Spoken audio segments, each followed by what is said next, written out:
G'day, you beautiful bastards, and welcome to 2c3pod's weekly YouTube review segment. My name is Mitchell, along with Dylan. And what do we call this here very YouTube review segment, Dylan? This here very YouTube review segment we call 2c3's a podcast, 2c3pod, DTCR does the cinema. That is correct, and along with that incredible name comes some incredible theme music. Excellent. So whack that button, and let's get into it. Christmas trees on the table. Christmas trees on the table. There's a Christmas tree on the table. Ah, that's right, ladies and gentlemen. There is a Christmas tree on the table. I tried to hold it together and I just couldn't. I was like, 2c3pod. 2c3pod DTC. Yeah. Ah, that's right, which stands for Does the Cinema. That's now, right. we have a weekly film, TV, and gaming podcast. All links are down below, of course, Yep. where we talk about the latest news in the film, TV, and gaming world, and then we have some segments as well. One of those segments is called Yas or Pass. Excited or... And that is correct. And that is where we take the films coming to theaters that weekend and we pick one and we go and watch it. And what film did we pick for this week's very segment? This film, we got to pick the second film that's come out in cinemas this Christmas season. The first one, you can go back into our archives. We got to watch Fat Man. That's right. Which I will downright say is an absolutely perfect Christmas film. It is. In saying Yes. that, the second one on the slate this year is Happiest Season, which essentially was produced by and released by Hulu Yes. the world over. But luckily enough in Australia, and also unluckily enough, we don't have access to things like Hulu, so we're lucky enough to get them on a cinematic release. That is correct. And this is, I believe, our second a streaming service film that we haven't had access to the streaming service, Yeah. along with American Pickle. Check the archives for that review. That's right. So this was a surprise that we got it in cinemas, and a very pleasant one at that. That's right. So we reviewed Happiest Season for Trailer Park a little while back. You can certainly find that in the archives of the podcast. All links are down below. But essentially, Happiest Season is a romantic comedy set around the season of Christmas, starring an A-class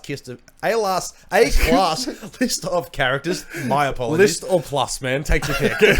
Uncut and unfiltered. And unnecessary. That's right. Anyway, Happiest Season is one that we were certainly looking forward to after we got to see Trailer Park. Unfortunately for me, though, due to the busy schedule that we both had over the week, yes. I unfortunately missed this one. So Mitchell, once again, for the second week in a row, take it away. All right, I'll do my best. Let's see if I can talk for a while. Yes. I don't normally have a problem with that. But anyway, all right, yes, Happiest Season, as you You've said. got an hour and a half, 2 hour podcast. Let's see if we can get 5 minutes. Exactly, that's right. It was good. No. All right, so Happiest Season, as you said, a romantic comedy set around the theme of Christmas, and this one follows a young homosexual lesbian couple, played by Kristen Stewart, of course, and Mackenzie Davis. Now, both of these people, just off the top of the head, off the bat, they're both fantastic. Yeah. Everybody in this movie plays their roles to a goddamn T. Yeah. Now, I will give you one guess as to who you think my A-plus player was. A-plus player. Now, we talked about this briefly on the weekend after you saw it. Now, Yes. another actor in this film who I've yet to see on the big screen or in any film for that matter is Dan Levy, son of famous American Pie actor Eugene Levy, who just seems to be the best dude. Well, we'll just tell your mother that we ate it all. That's right. I love it. Absolutely. Yes. But I don't think that's your pick. I'm going to give it to Aubrey Plaza. Well, honestly, you can't pick one. You can't Right. pick one. But Dan Levy is fantastic. Yeah.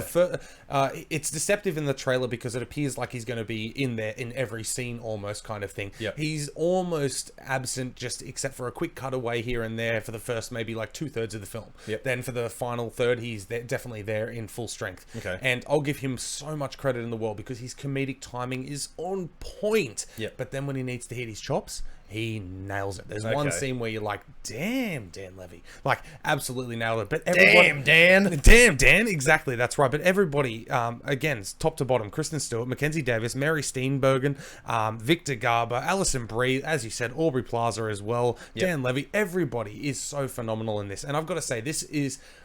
Okay, Fat Man is the perfect Christmas film for the type of film it is. Yeah. This is the perfect romantic dramedy. Is it also... Yeah, dramedy is in drama comedy as Oh, well. big time, yeah. Yeah. Oh, there is some real strong moments towards the end where you think, oh my God, like, no, don't do that. And then again, like 5 minutes later, no, don't do that. Like, there's so many almost false endings to the film and the Okay. way you think it should pan out. And then, of course, the way it pans out is almost as to be expected, but in the best possible way, you know? Yeah.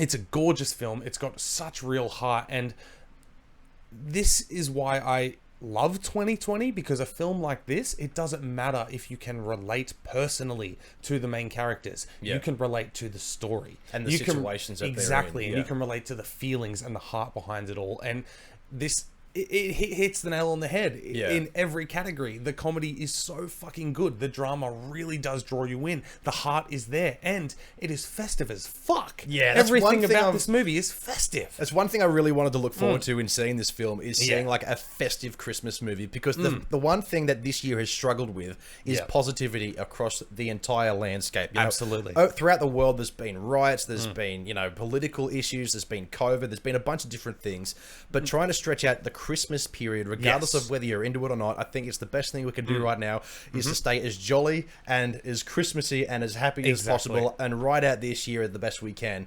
I really wanted to see a jolly as fuck Christmas movie, and a new one as well. Now, obviously, Happiest Season does follow the same traits as a lot of other Christmas romantic comedies about families coming together. But this one has the element of a lesbian couple who, from what I saw from the trailer, Kristen Stewart's character thinks that her partner Mackenzie Davis's family know about her. Yes, but they don't, and that's where the drama is essentially sort of caused. So I was really interested to see how that works out. Now, without spoiling anything, you mentioned that it kind of resolves in the way that you would expect. Well, of course, being a festive, happy, joyful Christmas film, they're not going to end it with like, oh, everybody's dead. Yeah, exactly. They're not going to end in a murder-suicide. But no, you're absolutely spot on there. Yeah, Kristen Stewart's character was under the impression that the previous Christmas, when her partner went to the family, she told her then. But now this time, like, she gets to meet them. Exactly. This time she gets to meet them, and obviously she's like, well, maybe I didn't tell them, and it's kind of that like being hidden kind of thing, and like she feels like she's ashamed of her when in reality she's ashamed of herself kind of thing. That's the kind of story beat where, regardless of whether you're homosexual or not, that's the kind of story beat that most people can relate to.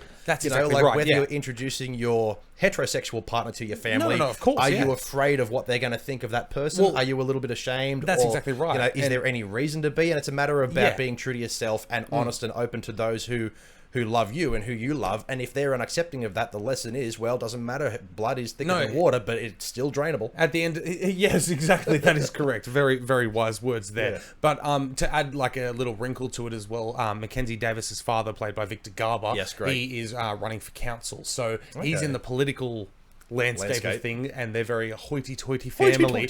So, you know, the lesbian element and the homosexuality, it's like, ooh, that's not good for his career kind of thing. So there's a lot of that, but it's not coming directly from the family. He's also got advisors and stuff and all of that kind of jazz. So that's kind of there, but it is resolved in the perfect way. There are characters you think are bitches that turn out to be absolutely lovely. There's people you think, oh my god, what an asshole, turns out to be, you know, like, there's a lot of things like that, and there isn't really any villains in this story. I was about to ask, like, is there one particular character that's trying to expose them, but they're holding on? Is there anything like that going on here? I will say there's a sibling that has suspicions of things and is definitely very competitive, because they all grew up competing for their parents' love in that kind of environment. Yeah, exactly. So there are things that come to a head, and there is things that come to a head with the parents as well. Mary Steenburgen's character. Yeah.